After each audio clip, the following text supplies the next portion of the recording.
and today I'll be walking you through one of the most basic aspects of transforaminal endoscopy, the OT setup and instrument that make the surgery efficient, precise and safe. Before you walk into any OR, remind yourself that surgery is like a battle. The battlefield is the patient's anatomy and the pathology is the terrain, as rightly pointed out by Patgaonkar sir in his talk. If you don't understand it, you are already at a disadvantage. Your patient positioning, your C-arm layout, the endoscopy tower, these are your troops. They must be arranged deliberately to respond quickly and efficiently. And your instruments are your weapons. Each tool must be chosen not by habit, but by strategy, matched to the problem at hand. Lastly, preparation, it's not just a formality, it defines the outcome.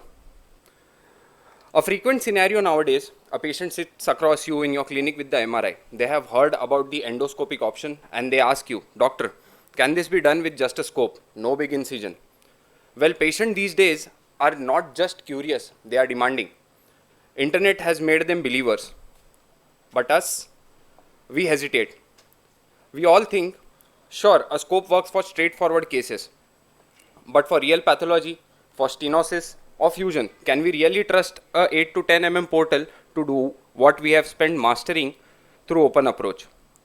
But here's what Lee et al.'s meta-analysis of 3000 plus cases screams at us. Not only can we deliver, but we should. Fewer complications than open, check. Same long-term outcomes, check.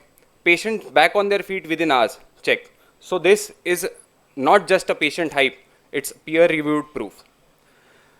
By the end of this talk, I want you to visualize the perfect endoscopic OR setup, demand the right instruments for each setup, and position your patient perfectly. Here's what we'll talk through next 15 to 20 minutes. We'll briefly go over the anesthesia option, then cover how to structure your OT setup, position your patient, and finally focus on the instruments that make transforaminal endoscopy efficient and safe. You have just heard a detailed breakdown from Dr. Prabhu on the anesthesia techniques. From the surgeon's point of view, I'll just briefly touch on how typically we use epidural as a primary choice. Local or general anesthesia are used as and when required from patient to patient basis. Epidural anesthesia or analgesia given 1 to 2 level above offers stable analgesia with preserved motor feedback, ideal for endoscopy. It's safer than general anesthesia and longer lasting than local, but it needs meticulous technique to avoid dural puncture. It helps detect root irritation in real time. Local anesthesia starts with lignocaine or bupivacaine at the entry with infiltration continued as the instrument advances. You can use midas or fentanyl to ensure conscious sedation, keeping the patient responsive. Feedback helps to avoid nerve injury and always stay within the safe dosage limits. General anesthesia is reserved usually for complex or uncooperative cases. It helps you with positioning and stability, but you lose real-time patient feedback, which is a key safety layer. So it's a trade-off, more control, but less intraoperative awareness. Talking about an ideal OR for transforaminal endoscopy, usually you need somewhat 15 by 15 or 20 to 20 by 20 feet, but a slightly bigger OR gives you flexibility for bilateral or multi-level procedures. It should be well ventilated with temperature control to maintain patient safety, the surgical team comfort, and avoid fogging the optics. Storage space, which is often very overlooked, is critical because you need to organize special endoscopic instruments. And finally, laminar airflow system ensures sterile field by maintaining unidirectional clean air across the operative area. The basic OT layout has 3 zones: the surgical zone, the equipment zone, and the circulation zone. Keep the C-arm footprint at least 2 meter wide with the radiolucent table in the center. The endoscopy tower should be diagonally opposite to avoid clashing with the C-arm. The surgeon always stands on the side of the pathology and the scrub nurse to the right side with the instrument trolley within an arm's reach. This keeps the instrument handover seamless. The anesthetist and the patient monitor stay at the head end and out of the surgical path. A circulating nurse or assistant should be on standby just outside the core sterile zone to support as needed. Now this layout avoids crowding and ensures smooth workflow. Talking about patient positioning, the patient is positioned prone on a Wilson frame. This not only stabilizes your lumbar spine but also reduces the lordosis, which brings the disc and the foramen into a flatter and more accessible plane for needle entry.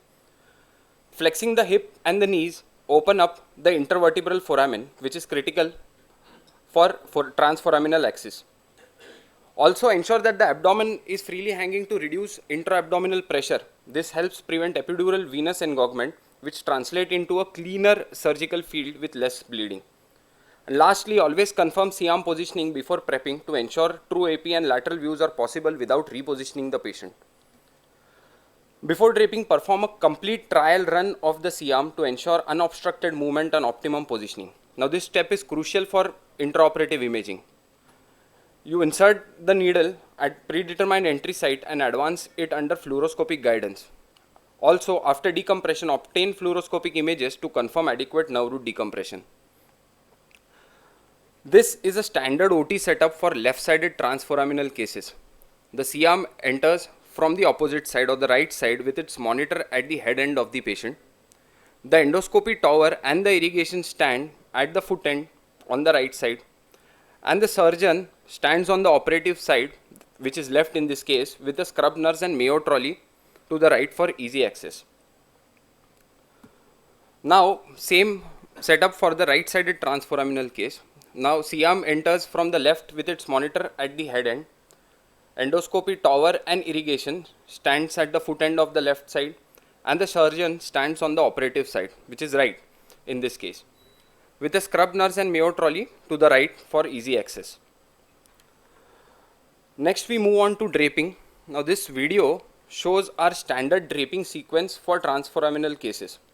Now after positioning the patient, scrubbing it and painting, we place cranial and caudal sheets first, following which two towels are placed on either side, which are fixed by clips, keeping the clips away from the central field, otherwise they block your C-arm view. We then apply a impermeable drape, and routinely we use a laminospinal drape. Now there is an illustration on the laminospinal drape, and you have to place the head end of the patient as per the illustration to the contralateral side.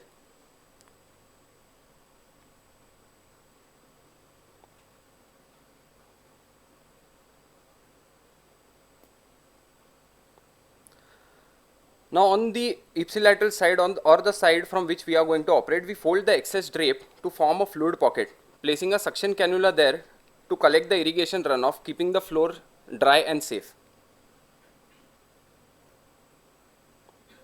Here's a quick look at the tower setup, and we'll be covering each of these components like monitor, RF unit, burr, light system in the next few slides. Use a high resolution HD or 4K monitor which is placed directly in your line of sight. It should have minimal latency, good brightness control, and ideally a dual screen setup for seamless workflow. A 3-chip camera system gives you true to life color by separating the red, green and blue signals. It offers better detail in low light and zero color bleeding, so that vascular structures appear sharply defined whenever there is bleeding. LED source is preferred due to minimal heat and long life. We use low lux setting during the disc work and high to cut through bleeding. Avoid full brightness near the nerves, since there is a risk of phototoxicity in prolonged cases. Talking about the burr system, we generally prefer high torque, low speed burr system for controlled foraminoplasty. Make sure you have a foot pedal as it lets you adjust the speed on the go, and it is advisable to pause every 30 seconds near the near neural tissues to avoid thermal damage. We typically use a 4.2 MHz radio frequency probe in transforaminal endoscopy for precise ablation. Lower frequencies penetrate deeper and may affect surrounding structures. Remember to avoid blind activation near the nerve roots, as it can cause thermal irritation or dysesthesia. The RF probe is best used for modulating the annulus, shrinking soft tissue or sealing the bleeders. Using cold saline supports coagulation and minimizes intraoperative bleed, improving your view. You can also mix antibiotics like gentamicin into the irrigation, and this has shown to lower infection rates compared. We can also use gravity-based systems which are simple with a saline bag raised up to 40 to 60 centimeters from the operative field. Remember, 1 feet increase in the height gives you 12 mm Hg of pressure. Alternatively, pumps can be used which are usually set around 80 mm Hg for safety. Addition of epinephrine to reduce bleeding can be done, but it is usually avoided in patients with arrhythmia and hypertension. Next, moving forward to the scope, which is your eye and your tool guide inside the canal. The shaft contains the working channel, the rod length system for optics. At the eyepiece, the camera head is attached for image capture and display. Then we have the connector section which houses ports for the fiber optic light source and the dual irrigation channel. Moving towards the specifications of the endoscope. Now a transforaminal endoscope is engineered for precision in narrow working corridor. The outer diameter ranges from 6 to 7 mm, which is slim enough to navigate the foramen without causing compression. The working channel 3 to 4 mm, 4.3 mm wide, which accommodates instruments like RF probes, graspers and burrs. The irrigation channel is about 1.5 mm, which ensures constant saline flow to clear the field, and the optics, which is usually 25 to 30 degree, which allows you to visualize laterally and work off axis, which is a key feature in transforaminal endoscopy. Now in terms of dimensions, the working length is usually 170 to 210 mm, while the total length of the scope is around 250 to 290 mm, which is enough to reach deeper structure.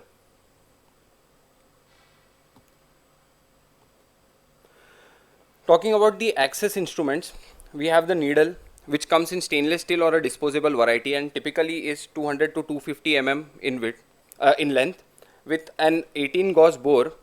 It has a beveled end and a hub. Now notice the notch on the hub, which is crucial, and it lets you know the orientation of bevel once it is inside, which is especially helpful for minor fluoroscopic adjustments.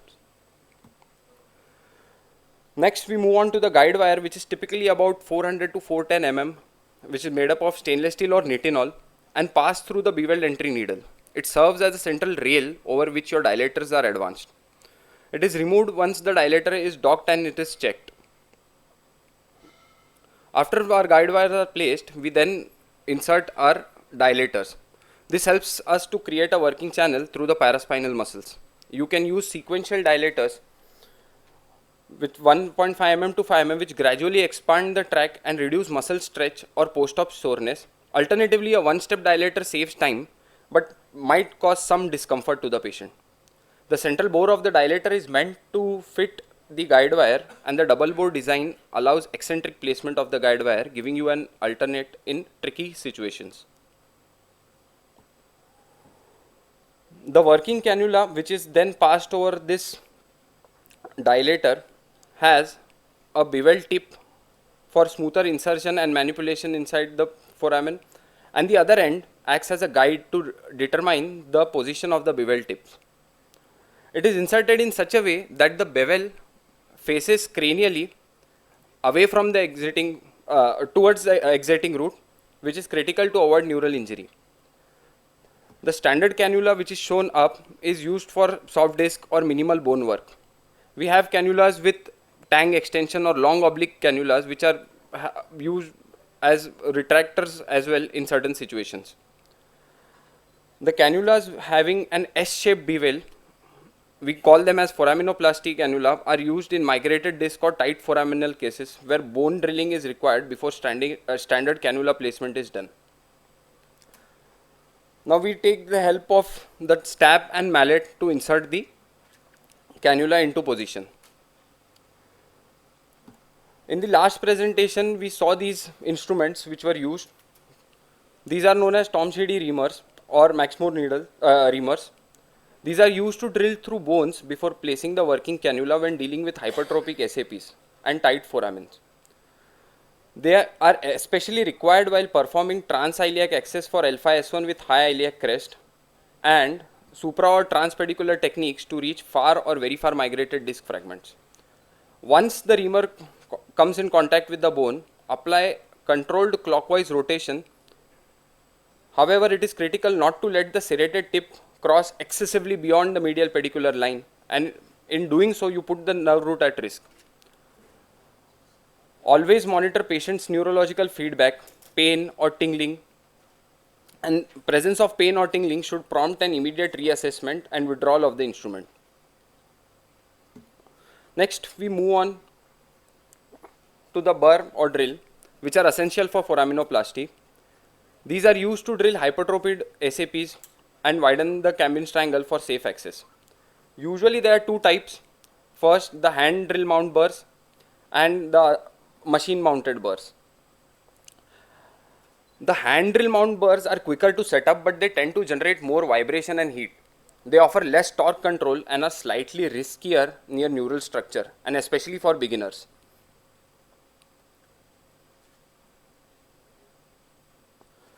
In contrast, the machine mount burr allows for precise and controlled bone removal and are much safer around nerve root due to reduced torque and better handling. We nowadays also have availability of angulated or articulated burr, which prevents us from angulating the cannula or the scope too much to reach the ventral aspect of the SAP. Next, we move on to the Kerrison punches, which are commonly used for precise bone removal during transforaminal endoscopy, especially to nibble off the tip of SAP, the ligamentum flavum, or the ventral portion of SAPs. 45-degree up biting with a bite size of 3 mm is usually the workhorse for transforaminal procedures. Smaller sizes are better when you are working close to neural structures. However, while using the Kerrison, we must have direct endoscopic visualization, as blind use can be risky.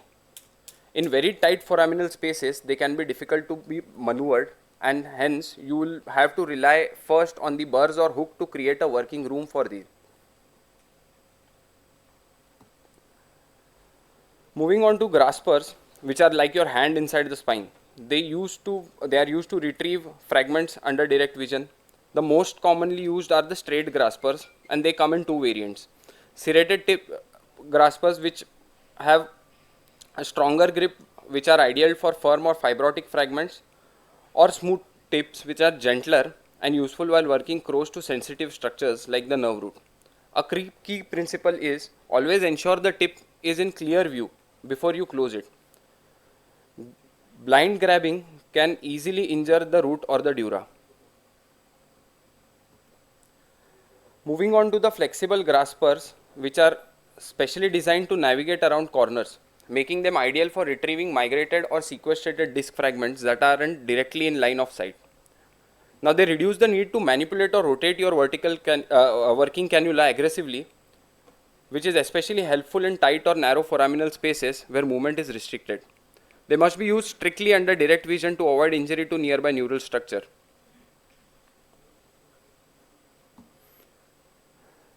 Next, the annulus cutter is used to make precise, clean incisions in the annulus fibrosus to allow access to the disc space. It typically comes in straight or a 15-degree upward angle design. A control cut helps avoid fraying of the annulus, which is especially important for reducing trauma and post-op pain.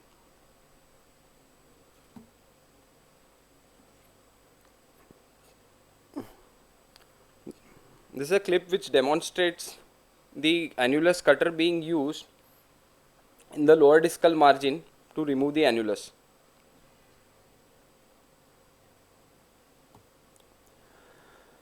Now, a rotating hook is a versatile tool used to palpate, mobilize, or sometimes release tissues or adhesions, all under direct endoscopic vision. Its rotating shaft gives you a 360-degree control, which is especially helpful when you need to reach around the corners or navigate behind the superior articular process. It's particularly valuable when you are dissecting around the nerve root or trying to free tethered fragments that are not easily grasped. It gives you precision without needing to force or rotate the cannula.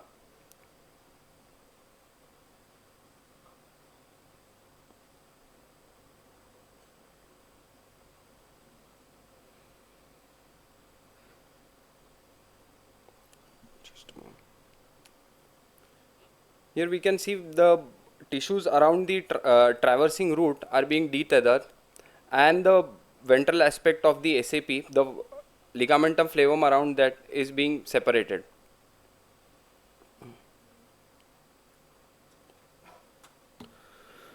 So to wrap up all, a well-planned OT setup and a right choice of instruments make your surgery safer and more efficient. Epidural analgesia gives you live patient feedback, enhancing safety. Placing your instruments ergonomically to reduce fatigue and improve precision. And using every instrument intentionally based on anatomy and pathology and not by habit. And finally, I would like to add, in endoscopy, mastery is built with observation, repetition, and mindful refinement of the skills. Thank you.